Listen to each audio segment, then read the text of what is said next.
ఖమ్మం జిల్లా సత్యనారాయణపురంలో ఇందిరమ్మ లబ్ధిదారులకు మంత్రి పొంగులేటి శ్రీనివాసరెడ్డి పాల్గొని పట్టాలు పంపిణీ చేశారు. పాలేరు నియోజకవర్గంలో ప్రతి ఇంటికి పెద్ద కొడుకుగా ఉండి అర్హులైన వారందరికీ ఇందిరమ్మ ఇండ్లు ఇస్తామని చెప్పారు.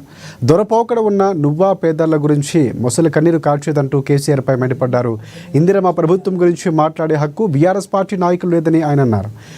ఊకదంపుడు ఉపన్యాసాలు, కాలయాపన కబుర్లు చెబితే ప్రజలు నమ్మరని ఆయన తెలిపారు. గత 10 సంవత్సరాల పాలనలో కట్టుకున్న ప్యాలెస్లు, అధికారులు, ప్రజాప్రతినిధులు నివసించే బంగ్లాల మీద పెట్టిన శ్రద్ధ పేదవారికి సంబంధించి ఇంటి మీద పెట్టలేదని ఆయన విమర్శించారు. ఒక మంచి పని చేస్తే, ఒక మంచి ఉపయోగపడేది ప్రజలు కోరుకునేది చేస్తే ప్రజలలో నుంచి వచ్చే స్పందన, పేదోళ్ళలో నుంచి వచ్చే ఆనందం ఇంత గొప్పగా ఉంటుందా అనేది స్పష్టంగా ఇక్కడ ఈ రోజు నాడు కనిపిస్తుంది. అంటే ఏదో రాజకీయ ఉపన్యాసాలు, ఊకదంపుడు ఉపన్యాసాలు, కాలయాపన చేసే కబుర్లో చెప్తే ప్రజలు నమ్మరు. నిజంగా ఇది విమర్శ కాదు.